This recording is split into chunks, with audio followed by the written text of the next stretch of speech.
নমস্কার, আপনারা দেখছেন ফ্যান্টাসি টিভির সার্চলাইট অনুষ্ঠান। আমরা আজকে যে বিষয়টা নিয়ে এসেছি আপনাদের সামনে, সেটা হয়েছে ডক্টর হরিকৃষ্ণ আচার্য। দীর্ঘ বহু সময় ধরে শিক্ষকতার কাজের পাশাপাশি সাংস্কৃতিক এবং সামাজিক কাজকর্মে তিনি নিয়োজিত রয়েছেন এবং অতীতে যেমন রয়েছেন, বর্তমানেও রয়েছেন, আশা করি ভবিষ্যতে আরও থাকবেন। এবং সেই প্রেক্ষাপটেই আমরা আজকে বাউল সঙ্গীতের একটি আসর এবং সঙ্গে কিছু আলোচনা নিয়ে আপনাদের কাছে উপস্থাপন করতে যাচ্ছি এই একটি অনুষ্ঠান। প্রথমেই স্যার সম্বন্ধে, উনি আমার শিক্ষা জীবনের স্কুলের শিক্ষক ছিলেন এবং পরবর্তী সময়ে উনি বিভিন্ন শিক্ষামূলক এবং সাংস্কৃতিক ক্রিয়াকলাপের সাথে যুক্ত রয়েছেন, যার সান্নিধ্যে আমিও এসেছি আজ। এসে প্রথমেই আপনাদের সাথে আমি এই বিষয়টা নিয়ে ফ্যান্টাসি টিভির সার্চলাইটে আপনাদের কাছে উপস্থাপন করছি যে স্যারের কিছু বক্তব্য, পাশাপাশি উনি লোকগীতি যেরকম ভালোবাসেন তেমনি বাউল এবং বিভিন্ন কবিতা, ছন্দ, বিভিন্ন কিছুই উনি সুর করেন, গান, সেই বিষয়গুলিই আপনাদের সামনে আমরা কিছুটা তুলে ধরার চেষ্টা করছি। আমাদের মধ্যে আজকে উপস্থিত রয়েছেন স্যার ছাড়াও বাঁশিতে ত্রিপুরা রাজ্যের বিশিষ্ট বাঁশরি তথা বাঁশিবাদক শ্রী স্বপন ভৌমিক মহাশয়। উনি আমাদের মধ্যে উপস্থিত হয়েছেন এবং শুধু তিনি বাঁশিতে নয়, বিভিন্ন সামাজিক কাজকর্মের সাথেও তিনি রয়েছেন এবং যে প্রাচীন যে বাঁশি, বর্তমানে সেই বাঁশির সুর কিন্তু সবার কাছ থেকে আমরা তুলে ধরাতে পারি না বা আপনাদের সামনে আমরা উপস্থাপন করতে পারি না, কিন্তু উনি একাধারে বিগত বছরগুলিতে যেভাবে বাঁশির টানে এবং বাঁশি নিয়ে তিনি তার উপস্থাপনা করছেন, বর্তমানেও করছেন এবং উনাকে আমরা পেয়ে অসংখ্য কৃতজ্ঞতা প্রকাশ করছি ওনার কাছে যে আমাদের মধ্যে আজকে অনুষ্ঠানে অংশ নেওয়ার জন্য। সঙ্গে তবলায় রয়েছেন তরুণ শিল্পী শ্রী অভিজিৎ সূত্রধর, তবলাতে রয়েছেন, সঙ্গী রয়েছেন সঙ্গীতে রমা দেবনাথ, শ্রীমতী রমা দেবনাথ। আমাদের মধ্যে এই অনুষ্ঠানটি আজকে আমাদের সামনে উপস্থাপন করার আগে প্রথমেই স্যারের কাছে আমরা সরাসরি চলে যাচ্ছি যে বাউল সঙ্গীত তো আপনি স্যার গাইবেন, কিন্তু আজ আমাদের আগ্রহ লোকশিল্পী হিসাবে হরেকৃষ্ণ স্যারকে আমরা আমাদের জানি, কিন্তু অবশ্য সমাজে আপনার পরিচিতি বাউল হিসাবে। কিন্তু প্রশ্ন হলো, লোকগান এবং বাউল গানের মধ্যে পার্থক্যটা কোন জায়গায়? যদি কিছুটা খানিকটা ব্যাখ্যা করেন। লোকগান বলতে বাউলের লোকের মধ্যেই আছে পল্লী গীতি, লোকগীতি, বাউল গীতি, গাড়ি সারি, এই সব কিছু মিলে মনসামঙ্গল সবই লোকগীতি। তবে প্রকৃতিগত দিক থেকে কিছু পার্থক্য আছে। পল্লী গীতিতে থাকে গ্রামের প্রাকৃতিক ছবি, গ্রামের সুখ দুঃখের কথা। আর পল্লী আবার দুটো ভাগ আছে পল্লী, একটা হলো গান আর একটা হলো সাহিত্য। সাহিত্যে গ্রামের ঘটা কোনো বিশেষ ঘটনাকে নিয়ে সাহিত্য সৃষ্টি করা হয়। যেমন আমাদের বাল্যকালে আমরা বাজারে 1 পয়সায় 4 পাতা 8 পৃষ্ঠা একটা বই বিক্রি করতো গ্রামে বাজারে বাজারে গান গেয়ে। এটার নাম ছিল কবিতা, কবিতা। হ্যাঁ, যেমন প্রথমে আল্লাহর নামে মনস্কামে কলম ধরি হাতে, সাফায়াত করি ও নবীর কেয়ামতে কবিতা শুরু করি ধ্যান করি শুনে অন্যজন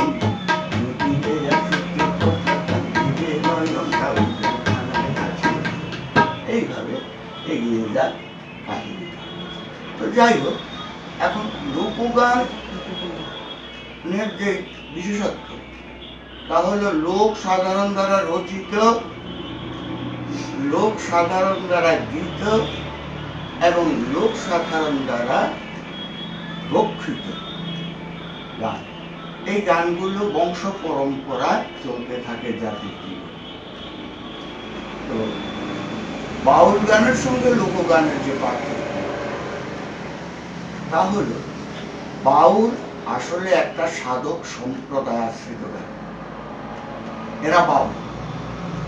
এরা বাউল সাধন পথে থাকেন, সাধন সূত্রে তাদের উপলব্ধি তারা গানে গানে প্রকাশ করে। তাই বাউলটা হলো বাউলের সাধন তত্ত্ব, সাধন সিদ্ধি, সাধন উপলব্ধি, এসব কিছু প্রকাশ পায়। তো আপনি তো দীর্ঘ সময় ধরে বাউল সঙ্গীতের সাথে যুক্ত রয়েছেন, সবচেয়ে কোন গানগুলি সবচেয়ে বেশি আপনি মানে করে থাকেন, এরকম মনে হয় যে আমার মানে ওই গানগুলি আমার তৃপ্তি, মানে এই গানগুলি আমি গাইলে হয়তো আমার তৃপ্তি বাউল গান গাইতে গাইতে স্বাভাবিকভাবেই মনের একটা পরিবর্তন ঘটে, একটা উপলব্ধি ঘটে, সে সূত্রে গান আসে, গান অন্তরে বাসা বাঁধে। কিন্তু শিল্পী হিসেবে গান গাইতে গেলে কি করতে হয়, কিছু কিছু সিলেক্টেড গান গাইতে হয়। সেখানে ওই ভাব অনুসারী চললে চলে না, কারণ আয়োজকদের দাবি মেটাতে হয়। সেদিক থেকে চুল ভিজাবো না নাগরে, বেনি ভিজাবো না, বা মেনকা মাথায় দিল ঘুমটা, নাকি এরকম কিছু। তো স্যার আজকে তো আপনার কথা আরো শুনবো, কিন্তু প্রথমেই একটা গানের মধ্য দিয়ে অনুষ্ঠানটা শুনবো, সেটাই চাইবো।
দিয়ে প্রথম অনুষ্ঠানটি শুরু হলো।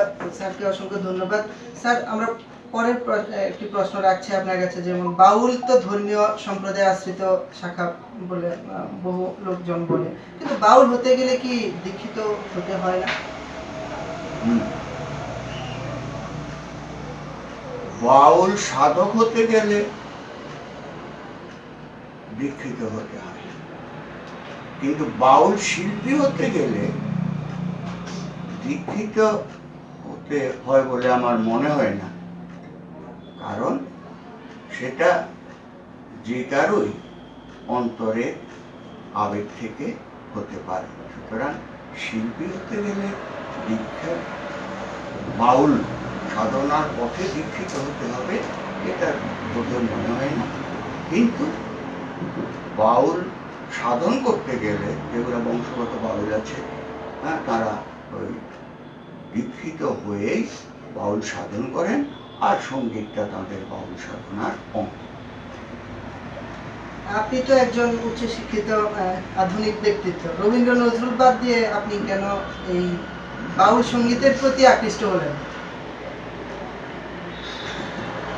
আসলে দারিদ্র দোষ। আমি ছিলাম উদ্বাস্তু। তো রবীন্দ্র নজরুল শিখতে গেলে প্রথম কথা গুরুর দরকার, দ্বিতীয় কথা হারমোনিয়ামের দরকার। আমার পক্ষে কোনোটাই তখন সম্ভব হয়নি। তাই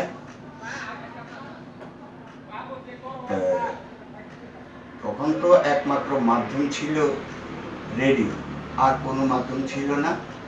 ওই রেডিওতে বাউল গান, পদাবলী, লোকগীতি এগুলো শুনতে শুনতে এগুলোর প্রতি আমার আকর্ষণ, এবং বিশেষ করে আমার ভালো লাগে বাউল আর পদাবলী। তাই আমি উপথে লিখেছি। কিন্তু বর্তমানে তো রেডিও প্রসঙ্গে যেহেতু এসেছে, রেডিও তো বহু লোকজন এখন শুনেনি না ধরতে গেলে। অল ইন্ডিয়া রেডিও সেন্টার রয়েছে, কিন্তু প্রায় বাড়িতেই রেডিও সেট নেই। সে জায়গায় মনে হয় না যে রেডিও নিয়ে একটু আক্ষেপ মনে হয় না যে ওইখানে সঙ্গীত করতে পারলেও হয়তো বা সবাই শুনতে পারবে না, যেহেতু এখন ইলেকট্রনিক ডিজিটাল যুগ? রেডিওতে এখন শোনে না যে তা বলবো কি করে। রেডিও সেন্টারও হচ্ছে, ত্রিপুরাতে ছিল আগরতলা রেডিও স্টেশন, এরপর হলো বিলোনিয়া রেডিও স্টেশন, এখন শুরু হলো উদয়পুর রেডিও স্টেশন। সুতরাং না শুনলে কি হচ্ছে? হচ্ছে। তবে আমি, আমার দুর্ভাগ্য, আমার কোনোদিন আমি রেডিওতে বাউল গান করিনি। রেডিওতে আমার যত ডাক পড়েছে সব পণ্ডিত হিসেবে ডাক পড়েছে, ভাষণ দিতে, হ্যাঁ, পত্রিকা পড়তে, আমার পণ্ডিত হিসেবে ডাক পড়েছে। আমি কোনোদিন পাণ্ডুলিপি বিশেষজ্ঞ না, পাণ্ডুলিপিও না। আমাকে মূলত মনসামঙ্গল এবং আরো কিছু কিছু, যেমন লক্ষ্মী পূজার তাৎপর্য, বিবেকানন্দের জন্মদিন, এই সমস্ত বিশেষ বিশেষ ক্ষেত্রে আমার ডাক। তো পণ্ডিত হরেকৃষ্ণের সাথে বাউল হরেকৃষ্ণের বিরোধ হয় না? না, বরঞ্চ বাউল হরে কৃষ্ণই পণ্ডিত হরে কৃষ্ণকে তৈরি করেছে। বাউল হরে কৃষ্ণ পণ্ডিত হরে কৃষ্ণের কাছে যখন, অর্থাৎ পাণ্ডিত্যের কসকসি নিয়ে লেখালেখি করতে করতে বাউল হরে কৃষ্ণ যখন ক্লান্ত হয়, তখনই বাউল গান হরে কৃষ্ণকে তুলে নিয়ে আসরে বসিয়ে দিয়ে এক তারাটা হাতে তুলে দিয়ে বলে, গান করো, পরিশ্রম লাঘব হবে এবং পুনরায় শক্তি পাবে। তাই বাউল গানই আমার মূল শক্তি। অনুষ্ঠানের মঞ্চে তো একজন শিল্পীর জন্য দুটো গানের নির্দিষ্ট ধারা মানতে দেখিনি কখনো। কেন স্যার? মানে অনুষ্ঠানে শিল্পীদের জন্য দুটো গান করে নির্দিষ্ট থাকে নাকি? হ্যাঁ। আমি মাঝে মাঝে বেশি গান করে ফেলি, এই তো দোষ। আচ্ছা, আসলে বাউল গান দুটোই করি, কিন্তু শ্রোতার অনুরোধে আমাকে বেশি করতে হয়। শ্রোতা অনুরোধ করেন, বা যারা নেন, সরকারি হোক আর বেসরকারি হোক, যারা নেন, তাদের অনুরোধে আমাকে বেশি গান করতে হয়, এটা সত্য কথা।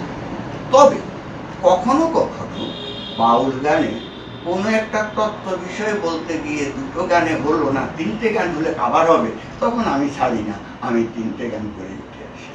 তার মধ্যে থেকে আবার দ্বিতীয় গানটি শোনার জন্য এই, বলছি। এটা তো বাড়াবাড়ি হচ্ছে না, বুড়ো বাউলকে এত গান গাওয়ালে।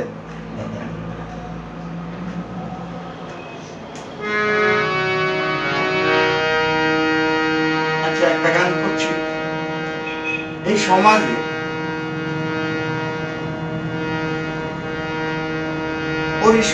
মানে সাদা আর কালো একটা পার্থক্য আছে। পরিষ্কার ছেলে মেয়ে হলে পাত্র পাত্রী হিসেবে তাড়াতাড়ি নির্বাচিত হয়, কালো ছেলে মেয়ে হলে কবে হয়। কিন্তু বাউল এই দিকটাকে কিভাবে বলছে তাই বলছে।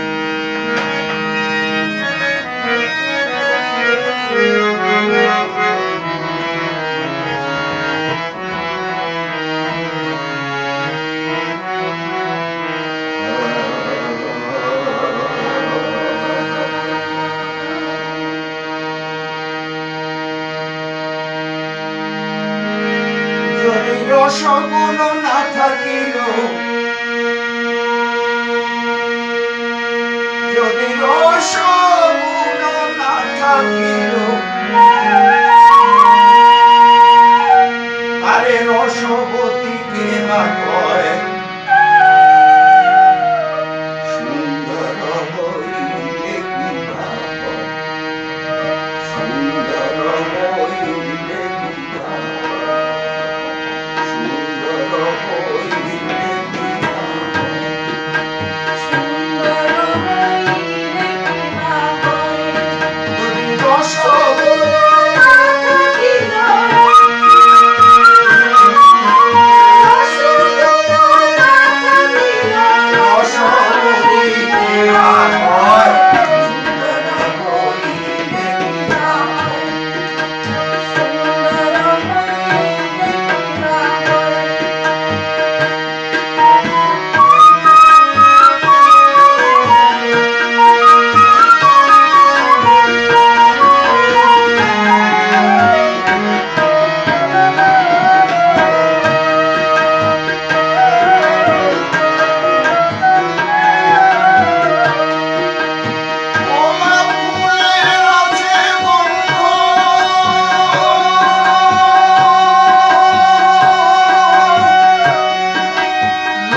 বাদ্যযন্ত্রের দিকে যদি যাই, প্রথমেই স্বপনবাবু আপনার কাছে জানতে চাইবো যে বাঁশরি বা অনেকে বানশুরি বলেন, এইটা বর্তমান প্রজন্মে যারা তারা এই বাঁশি শিল্পের দিকে বেশি একটা মানে ঝুঁকতে দেখা যায় না, কিন্তু আপনি তো দীর্ঘ সময় ধরে এই বাঁশির সাথে যুক্ত রয়েছেন, এটা নিয়ে যদি কিছু কথা বলেন সবার কাছে।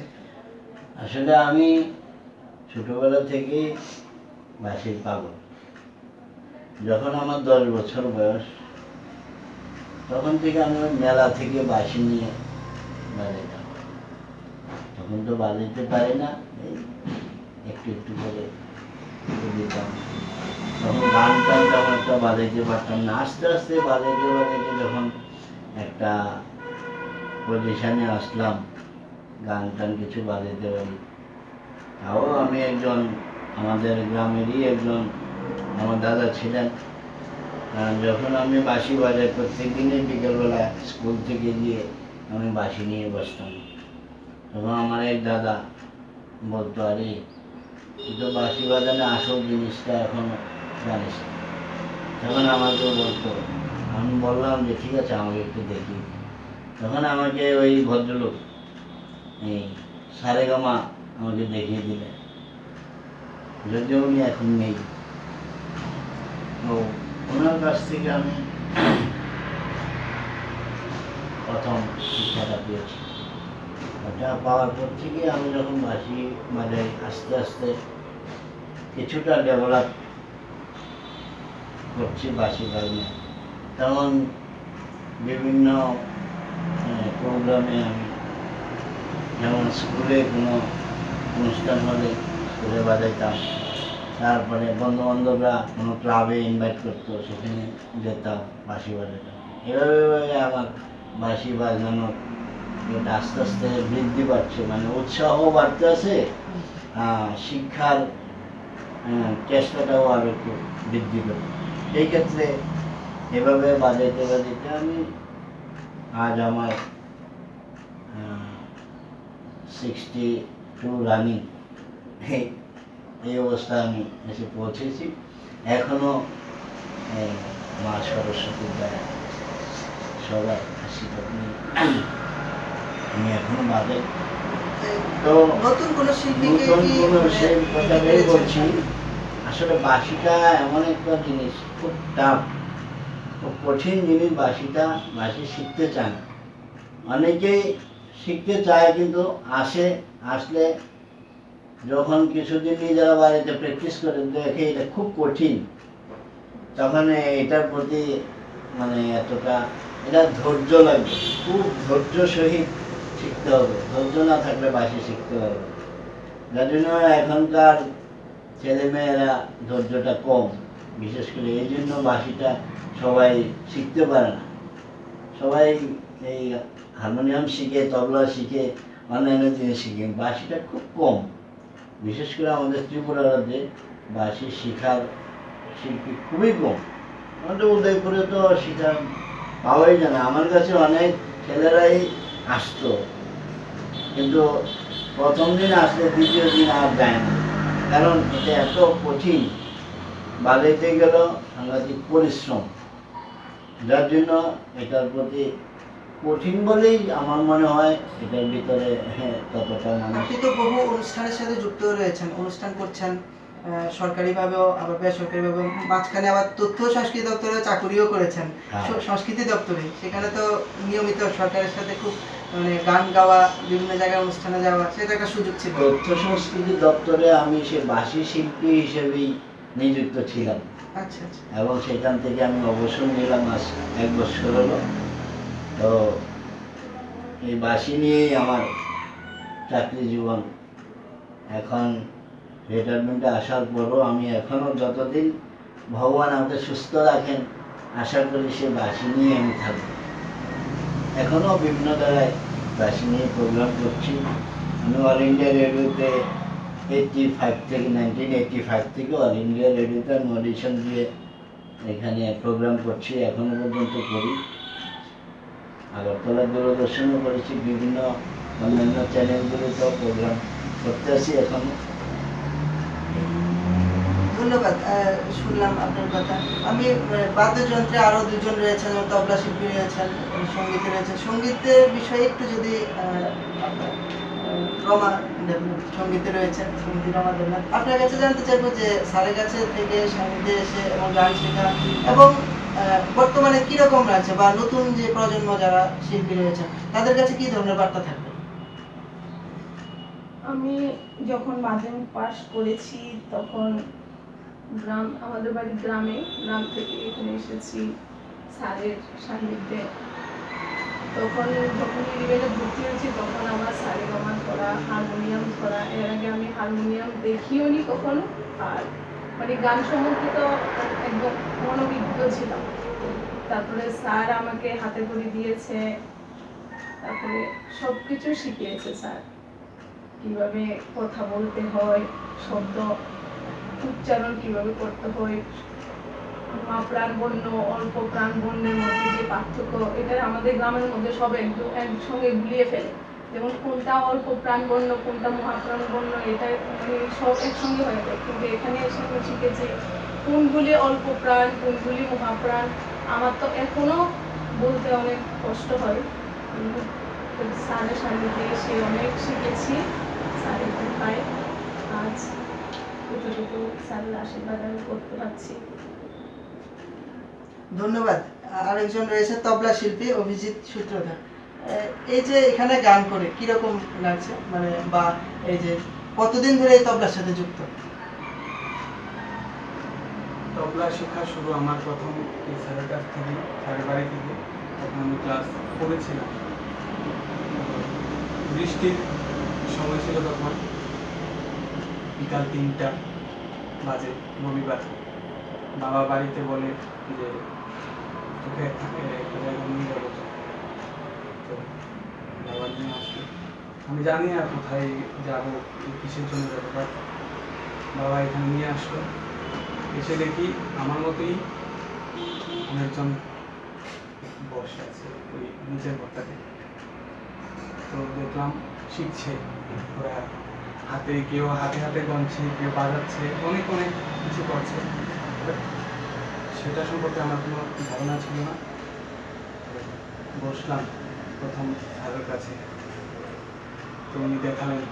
প্রথম তবলাটা এঁকে দিয়েছিল আমাকে, বলেছিল যে তবলাটাকে আগে শিখো, তবলাটার কোনটাকে কী বলে সেটা আগে জানো, তারপর বাজাও। তো এই শেখা শুরু হলো। আজ প্রায় 11 বছর আমি তবলা এখনো শিখছি। এদিকে নতুন প্রজন্মের শিল্পীরা তবলা বা বিভিন্ন বাদ্যযন্ত্রের দিকে ঝুঁকছে কি মনে হয়? বা পরীক্ষা হয় নিশ্চয়ই তবলাতে, বিভিন্ন ধরনের বিভিন্ন বোর্ডের পরীক্ষা, ঝুঁকছে কি তবলা বা বাদ্যযন্ত্রের দিকে? দেখা যাচ্ছে এখন বর্তমান সমাজে সব মা বাবারাই চায় যে নিজের সন্তান পড়াশোনার পাশাপাশি কিছু একটা এক্সট্রা কারিকুলাম যেটাকে বলি সেটা করুক। কেউ ড্রয়িং আর্ট শিখছে, কেউ তবলা শিখছে, কেউ গান শিখছে। বলা যেতে পারে যে হ্যাঁ ঝুঁকছে। ধন্যবাদ। আমরা শুনলাম এখানে যারা বাদ্যযন্ত্রের শিল্পী রয়েছেন, বিশিষ্ট শিল্পীরা রয়েছেন, তাদের কাছ থেকে কিছুটা আপনাদের কাছে তুলে ধরার চেষ্টা করেছি নিজেদের অভিজ্ঞতা এবং একটা মেসেজ আপনাদের উদ্দেশ্যে। আবার সরাসরি চলে যাচ্ছি স্যারের কাছে। স্যার, আমাদের নেক্সট প্রশ্ন থাকবে যে আপনার কাছে যে বাউল গানের তত্ত্বের বিষয়টি তো যদি একটু বলেন। বাউল গানের যে তত্ত্ব, নিশ্চয়ই তত্ত্ব থাকে একটা গান গেতে গেলে, বিশেষ করে বাউল গান, সেটা সবার মুখে শোনা যায় না, আপনার মুখে আলাদা একটা অনুভূতি শুনতে গেলে। বাউল গানে হ্যাঁ তত্ত্ব আছে, কারণ ওই যে বলছি বাউল যারা করেন, দীক্ষিত হয়ে যারা করেন, তারা গানটাকে তাদের সাধন মাধ্যম হিসেবে গ্রহণ করেন এবং বাউলের সুরটা তাদের কাছে প্রাণায়ামে নামান। সেদিক থেকে বাউলরা মূলত সহজ সাধন বলে বাউলদেরকে, তারা সহজ সাধনে থাকেন। সহজ সাধন বলতে কোনো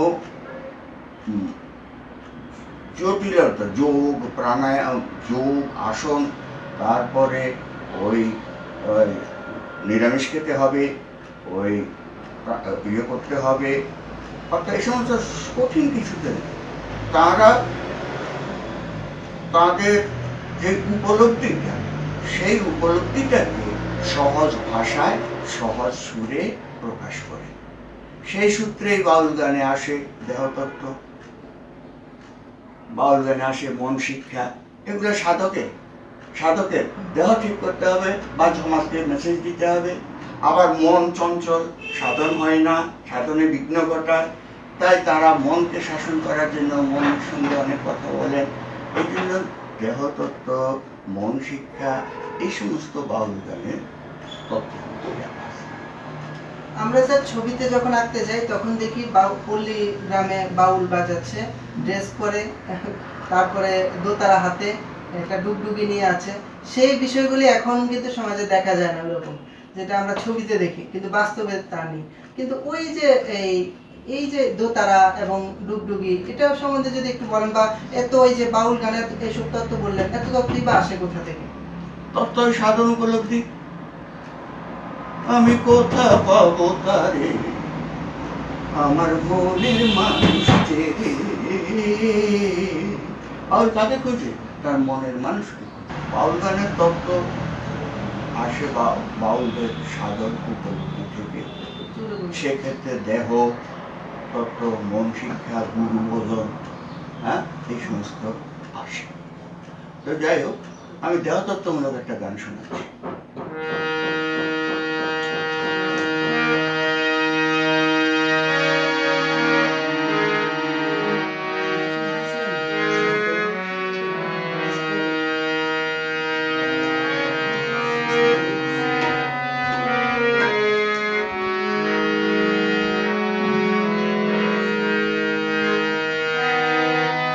চমৎকার ফল গো ঘরে হইয়াছে, কি চমৎকার ফল গো ঘরে হইয়াছে,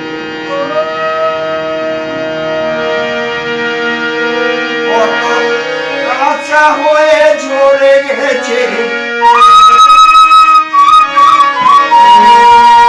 কাঁচা হয়ে ঝরে গেছে, কত পাকনা হয়ে ঝরেছে,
না হংস শিল্পা সাথে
আবার খেপা বাউলও বলো অনেকে। এর বিষয়গুলি কি একটু যদি বলেন। খেপা বাউল বলা হয় সাধক, আর উল্টো বাউল হলো বাউল গানের একটা রীতি। আসলে বাউল সমাজে চলে, সমাজের রীতিনীতি দেখে বাউল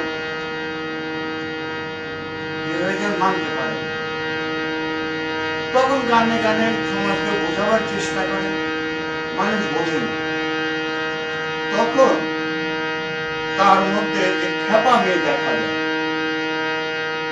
আবার সাধন করতে করতে যখন মনের মানুষকে খুঁজতে খুঁজতে মনের মানুষকে পাচ্ছেন না, তখনও সাধকের মধ্যে একটা খেপামি দেখা যায়, যেমন বামাক খেপা, এই খেপামি দেখা যায়।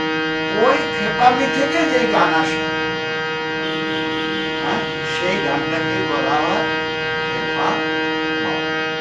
আরে যার এরূপ হয় তিনি হলেন খেপা বাউল। আর উল্টো বাউল হলো সমাজে যে রীতিনীতি চলছে দেখে, কিন্তু সেই তার ভিতরে বাউল এমন ভাবে কথাটা বলে যার ভেতরে সাংকেতিক আরেকটা অর্থ আছে, সাংকেতিক অর্থ আছে। অর্থাৎ আমরা স্বাভাবিকভাবে যে অর্থ পাই সেই অর্থ না, একটা পৃথক অর্থ আসে। এটাকে উল্টো বাউল। যেমন ধরো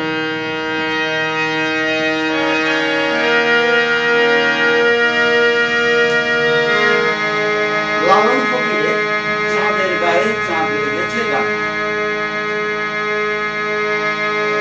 এই গানের কথাগুলো সাধারণ অর্থে শব্দার্থ বুঝবে, কিন্তু বাইরের অর্থ সাধারণ মানুষ বোঝে না। এটা বুঝবে একমাত্র বাউল দীক্ষা নিয়ে সাধন যারা করেন, হিন্দু সমাজে যারা চর্চা করে আছে বাউল গান।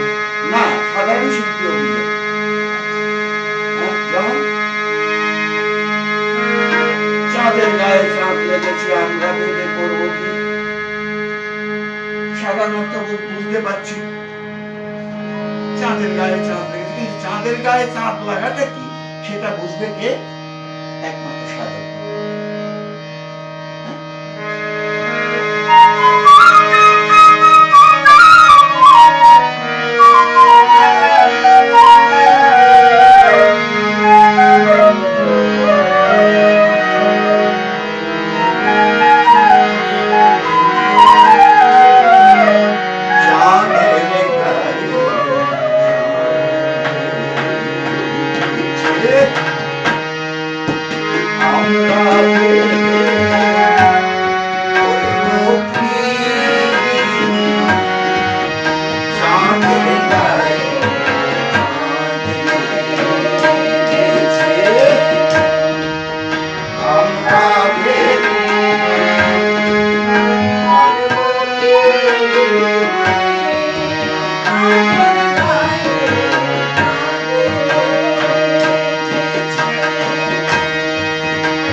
এর মধ্যে আরো কিছু প্রশ্ন মানে যুক্ত করে নিচ্ছি। আপনার গানের মধ্যে দিয়ে আরো কিছু প্রশ্ন মানে মনে আসলো। যে বাউল গান কি শুধু স্যার মানে সাধন তত্ত্ব কথা নাকি তাদের যে মানে সমাজের যে ভাবনা, সেই ভাবনা কি নেই এটার মধ্যে কোনো? না, সমাজে থাকতে গেলে নমাজ পড়তে হয়, শিল্পীকে সমাজের সঙ্গেই থাকতে হয়। তাই সমাজে সুখ দুঃখ আনন্দ বেদনা তাদেরকে নাড়া দেয়, এবং সংস্কার কুসংস্কার তাদেরকে নাড়া দেয় বলে তারা ওই সমাজ শিক্ষার দিকটাও পালন করেন বাউল গানে। হ্যাঁ, যেমন এবার সবটা করবো না, একটু করবো না। পয়সা মানব জীবনে একটা গর্ব, মানে চতুর্বর্গ ধর্ম অর্থ কাম মোক্ষ, এবং অর্থ একটা বিশেষ বিষয়। সে প্রসঙ্গে বাউল বলছেন, পয়সা নাই যার মরণে ভালো এ সংসারেতে, পয়সা নাই যার মরণে ভালো এ সংসারেতে, পয়সা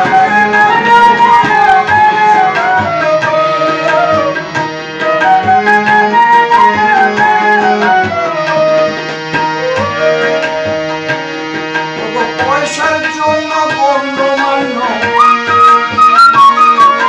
পয়সার জন্য গণ্যমান্য কেউ করে না,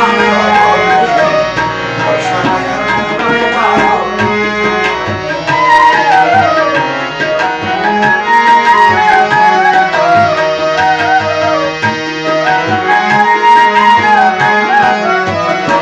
স্বামী পয়সাহীন হলে তার গিন্নি কি বলে, তোর পাল্লায় পড়ে আমার হয় যেন চলে।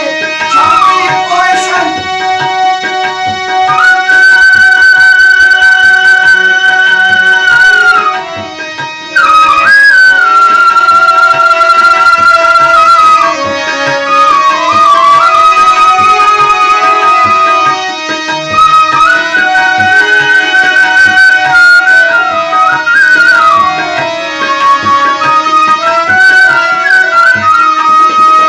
পয়সাহীন হলে তার গিন্নি কি বলে, তোর পাল্লায় পড়ে আমার হয় যেন চলে। তোরে দেখলে আমার অঙ্গ জ্বলে, তোরে দেখলে আমার অঙ্গ জ্বলে। ওঠাটা মারতে ভয় করি তোমারে, পয়সা নাই আর মরণে ভালো এ সংসারে। ওলাই, পয়সা নাই আর মরণে ভালো এ সংসারে। ওলাই, পয়সা নাই আর মরণে ভালো এ সংসারে। ওলাই,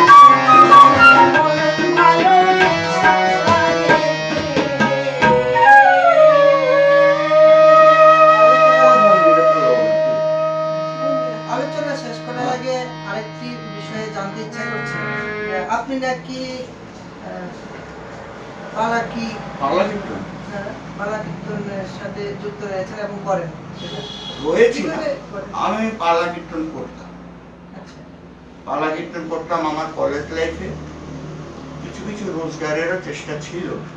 তো সংস্কৃত কলেজের কমন রুমে আমি থাকতাম। সংস্কৃত কলেজে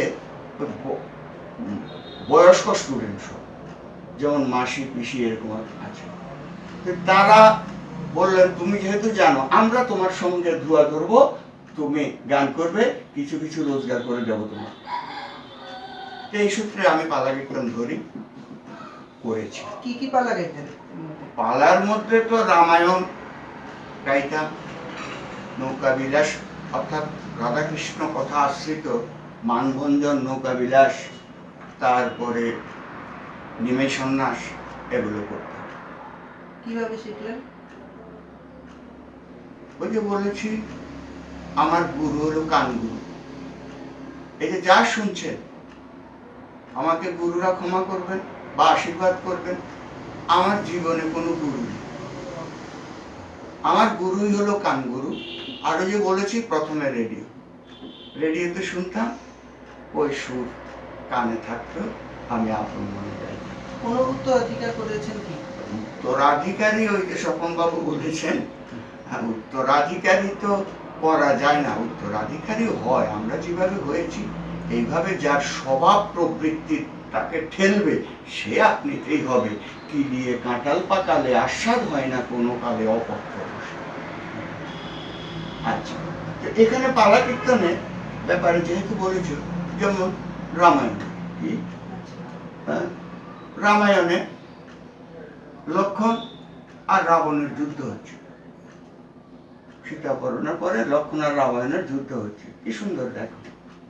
ওরে ধা ধা ধা ধিনটা ধিনা রণমাদল বাজে রে, ধা ধা ধা ধিনটা ধিনা রণমাদল বাজে রে, ধা ধা ধা ধিনটা ধিনা অগ্নি বানু মারিলেন রাজা দশানন, আগুনে হইয়া ত্রিভুবন করিছে দহন রে, ধা ধা ধা ধিনটা ধিনা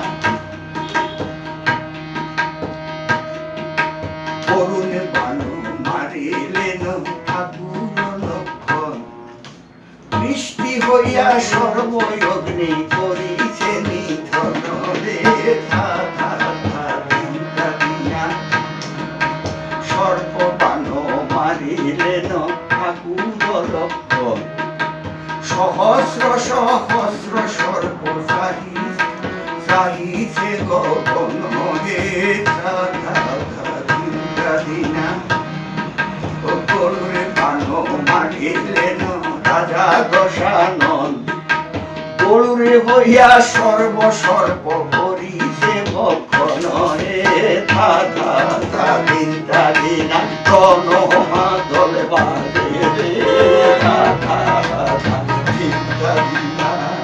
অপূর্ব একটা সুন্দর এরকম গান পরিবেশন করেন আপনি, সেটা মানে অন্য কারোর কাছেই দেখা যায় না বা শোনা যায় না। তো কিন্তু স্যার প্রথমে আপনি পদাবলী কীর্তনের প্রতি একটু আকর্ষণের কথা বলেছিলেন, সেটা কি একটু শোনানো যায় বা এটা নিয়ে একটু বলা যাবে কিছু? হ্যাঁ, বলছিলাম তো, বাউল আর পদাবলী আমাকে আকর্ষণ করেছিল। পদাবলীর আমি আসলে সায়েন্সের প্রতি আকৃষ্ট ছিলাম, কিন্তু ওই যে দারিদ্র দোষ গুণরাশি নাশি, আমার সায়েন্স পড়া হলো না। তখনই আমি লক্ষ্য নিয়েছি আমি বাংলা অনার্স পড়বো, বাংলা এমএ পড়বো। সে সূত্রেই এবার অনার্সে এমএতে আমি বৈষ্ণব সাহিত্য স্পেশাল পেপার হিসেবে রেখেছি। কলকাতা বিশ্ববিদ্যালয়ে বড় বড় অধ্যাপক শঙ্করী প্রসাদ বসু, অসিত কুমার বন্দ্যোপাধ্যায়, বীরান দাস, এদের অনেকের কাছে এগুলো পড়েছি। আর বিশেষ করে রেকর্ডে শুনে শুনে ওই পদাবলীটা আমি নিজে গাইতে শুরু করি। তো সেদিক থেকে পরে আমি পদাবলী গেয়েছি, অনেক গেয়েছি। তো যেমন একটু একাদশ শ্রেণীতে বাংলা সিলেবাসে একটা বৈষ্ণব পদাবলী পাঠ্য আছে, পূর্বরা। তো আমি ক্লাসে পড়াতে গিয়ে ওই নেচে গেয়েই পড়াতাম। হ্যাঁ, যেমন আচ্ছা, এখন ওটা নয়, আমি পালা কীর্তন সূত্রে একটা শোনাচ্ছি। যেমন কৃষ্ণ যখন মথুরায় চলে গেলেন, তখন রাধারানী কাঁদছে, বিরহে, কৃষ্ণ বিরহে, বলছেন আমার এনে দে, এনে দে, এনে দে। তখন সতীরা মানে একটু রাধা ঠাকুরানীকে খোঁচা দিয়ে বলছেন,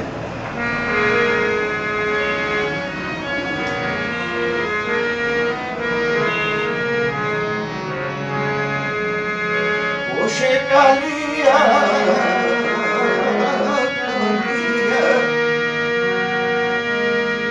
ভীষণ কালিয়া, কে বলে কালিয়া ভালো, সে কালিয়া কালিয়া ভীষণ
গান শুনতে শুনতে মানে কি বলবো, মানে এটা যেটা যেটা ভাষা নেই এরকম গান প্রতিস্থাপন করেন বা উপস্থাপন করেন, সেটা শুনে খুবই আনন্দিত।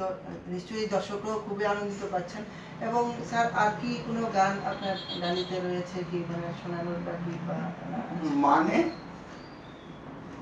আমার বাংলা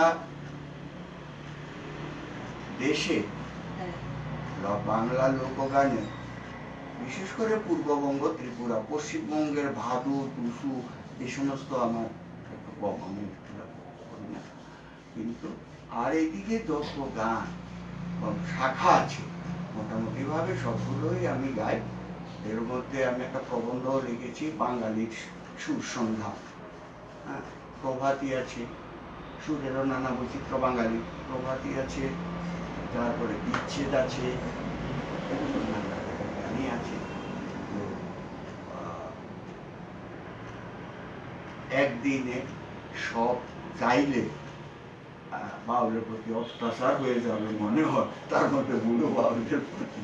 সুতরাং আজকে কি আর গান, তো একটা জিনিস আছে, আর একটা কথাও বাকি রয়েছে। বাউল গানে কিছু শাখা আছে, এর মধ্যে উল্টো বাউলটা হয়েছে, এটা একটা শাখা। এর মধ্যে ঝুমুরাঙ্গ একটা গান আছে, আবার কীর্তনাঙ্গ গান আছে। বাউল, এগুলো কিন্তু বাউল, যেমন ঝুমুরাঙ্গ। তখন ওটাই শেষ, আর বলতে পারবে না।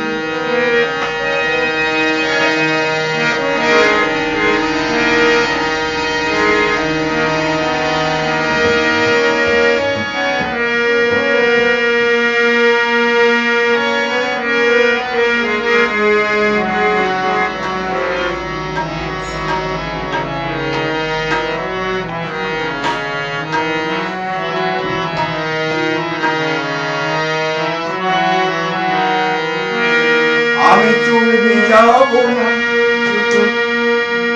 আমি প্রেমী ভিজাবো না, এদারো ওদারো সোদারো পাতারো বরিয়ানা গো না। যেমন দেরিতে নীরবে চুল ভিজাবো না, আমার যেমন দেরিতে নীরবে চুল ভিজাবো না, আমার আমি চলবে যাব না,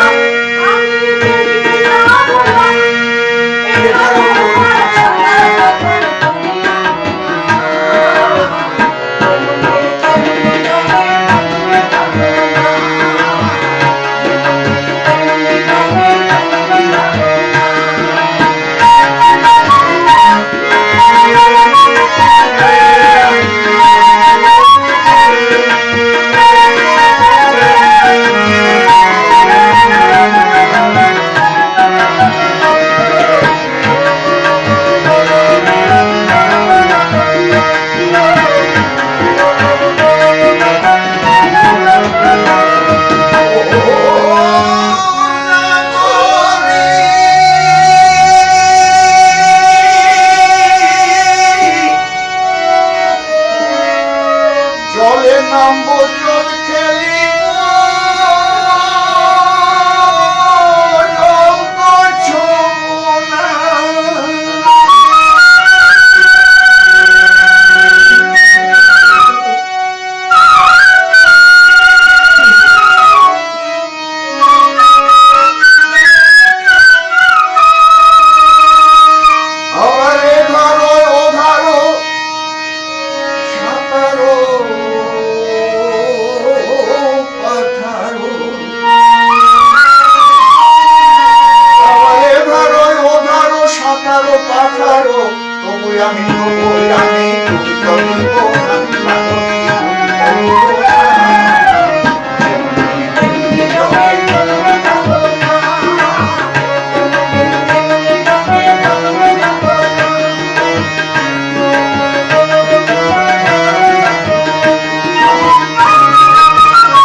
সতী,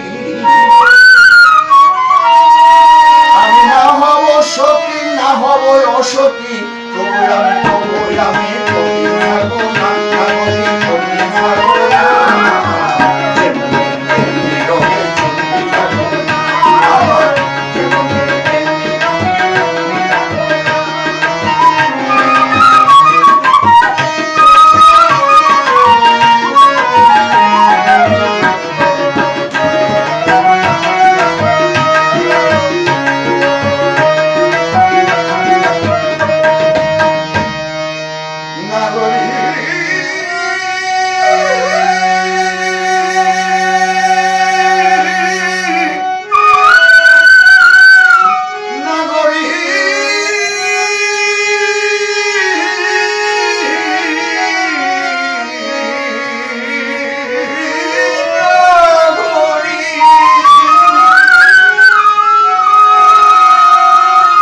রান্নাঘরে যাব আমি, রাতে বসবো না, আমি ভোগ রাঁধিব, ভোগে মরব,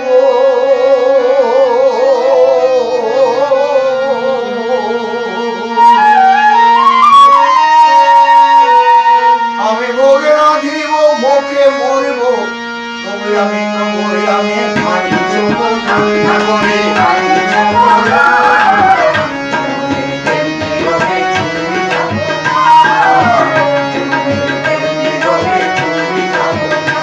আমার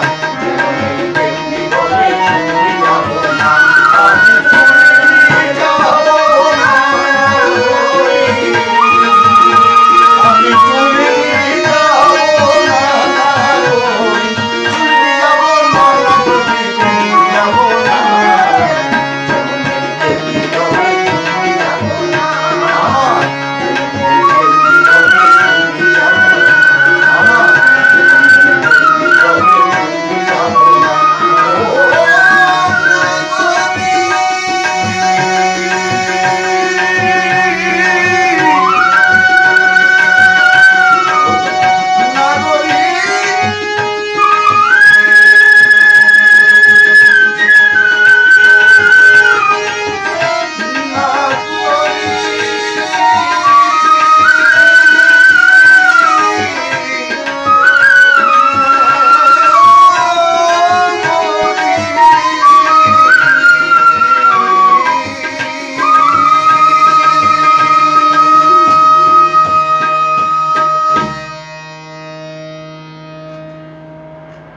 অসংখ্য ধন্যবাদ। আমাদের মধ্যে আজকে এই ধরনের একটি অনুষ্ঠান মানে সবাই মিলে একসাথে ঐক্যবদ্ধভাবে করা, সেটা আসলে সবসময় সম্ভব কারোরই হয় না। সবাই ব্যস্ততার জীবন, সেই জীবনে সবাই ব্যস্ত থাকেন। তার মধ্যেও আজকে আমাদের এই ফ্যান্টাসি টিভি সার্চলাইট অনুষ্ঠানে সবাইকে পেয়ে আমরা খুবই আনন্দিত এবং সবার কাছে আমরা আন্তরিকভাবে শুভেচ্ছা এবং ধন্যবাদ জানাচ্ছি যে আমাদের অনুষ্ঠানে আসা এবং দীর্ঘ সময় গান পরিবেশন করে সবাই সময় দেওয়ার জন্য।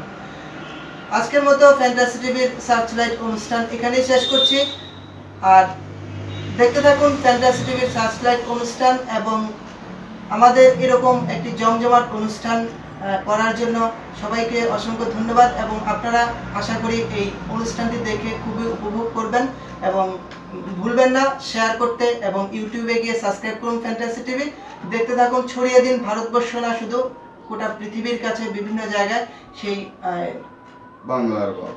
বাংলার বাউলের সেই ছবি এবং যেই লেন্সবন্দি যে অনুষ্ঠান, সেটা ছড়িয়ে দিন সমস্ত গোটা পৃথিবীর মধ্যে।